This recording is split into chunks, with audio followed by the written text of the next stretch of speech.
Hey guys, it's Amy, and today is the Witchy Wednesday that I promised. Like I said, I'm trying, guys. So, as you can see, we're outside, so I can have a little privacy. Except for Silver over there, who is the worst photography companion ever. There was a really pretty flower that I was going to take a picture of, and she ate it before I could get a picture of it. Tried to with the mushroom too, but I didn't know anything about the mushroom, so I really didn't want her to like die. So anyway, so today we're actually going to talk about war water, or water of Mars. As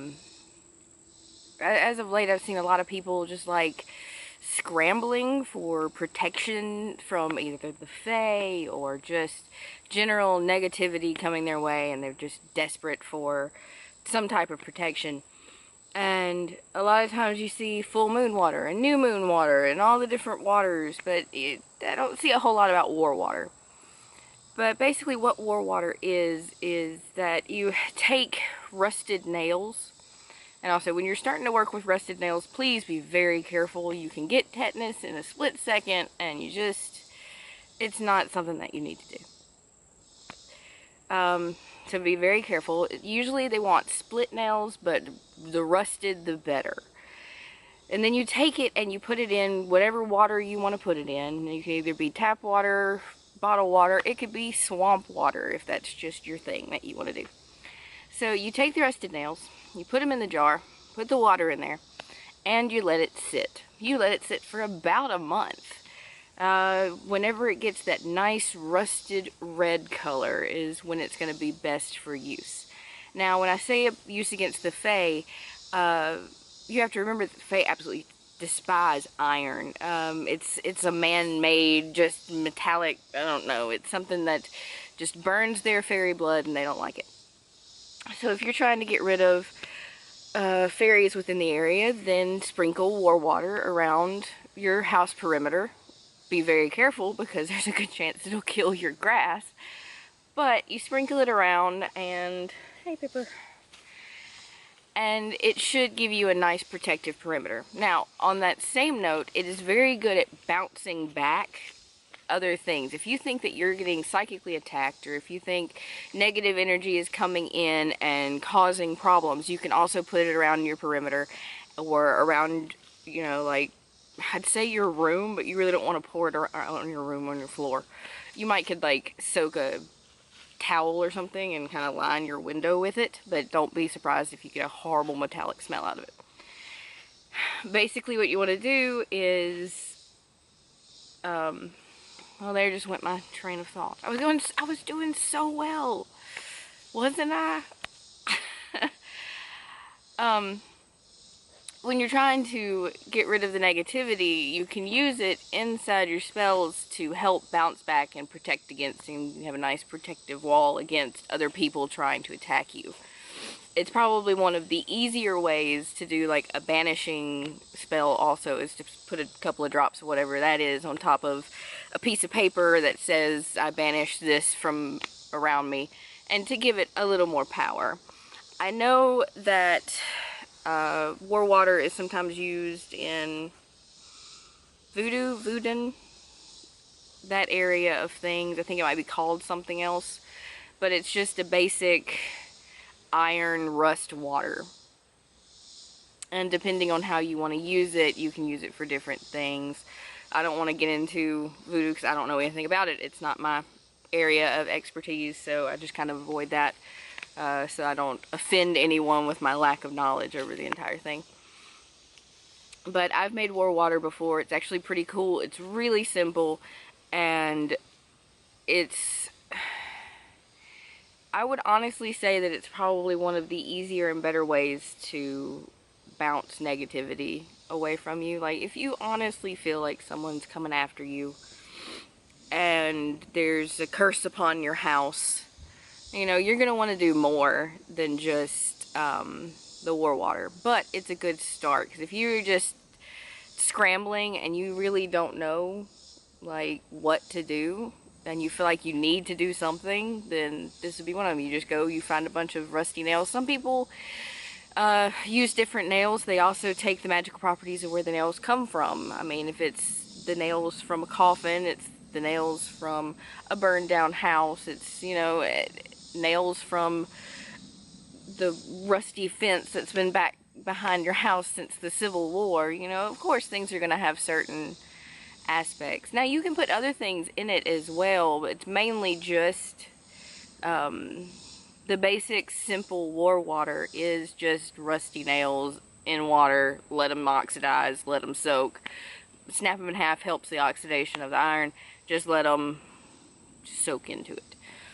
But other things, other rusty things, you can also use it as part of a witch bottle if you would like pour the war water in on top of pins, needles, things, and then bury it in around your house, and that'll put a protective guard around it so that whatever someone pushes onto you will literally, it'll hit the witch bottle and then it'll bounce back and come at them, return to sender style. Like, it's one of my favorite spells that I've ever done was the return to sender, which was literally just you take the black candle and you light it and you say whatever's coming my way, you just send it right back. And the beauty of that is that you can watch, because if you're, even with the witch bottle, you can actually watch, because if you're sure that it's one specific person that's doing it, then you can watch as it bounces back on them. And if suddenly things are going wrong with them, then you obviously, hey, there you go. There's a telltale sign that they were sending bad things your way.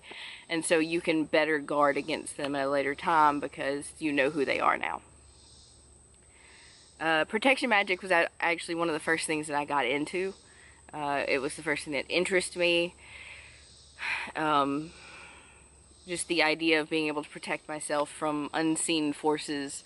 And it was a nice, it was really what brought me into magic in the first place. So, yeah, back to the war water and the fae. Because it's iron, you know, you protect yourself with iron. Put an iron horseshoe above this. Do iron this over here. Protect against the fae.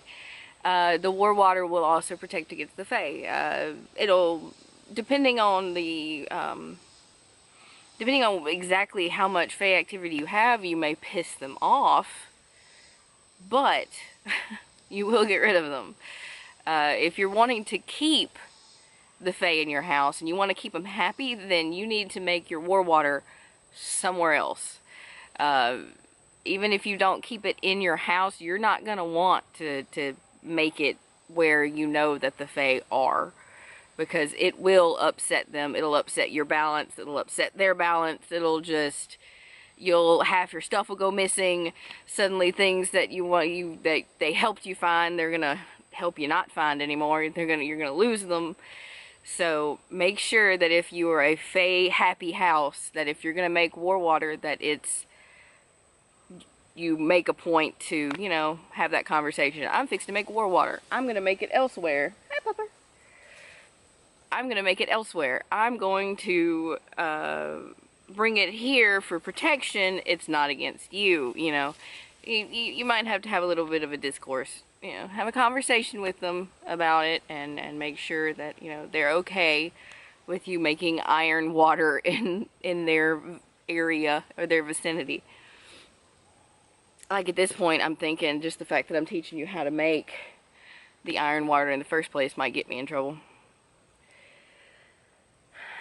So, literally, it is the simplest thing. You take your basic water, you take your iron nails that are rusted to beyond belief. You have other pieces of iron or other pieces of rusted metal that you want to put in there, you can too. You leave it for about a month, let it get good and soaked up. You may want to air it out every once in a while to get the oxidation to go into it. And after that, nature. After that, you have your war water. And you can use it accordingly. You can use it in potions, you can use it around your house, you can use it like physically around your house. You can use it for pretty much anything that you want to do, for banishing negativity to protection and things like that. But also take in mind that it is considered water of Mars, and so it does have some of that basis behind it too. So if you really want a good good protection, then you'll think about like when Mars is in whatever, not retrograde. That's never a good idea. Nothing really in retrograde is ever a good idea.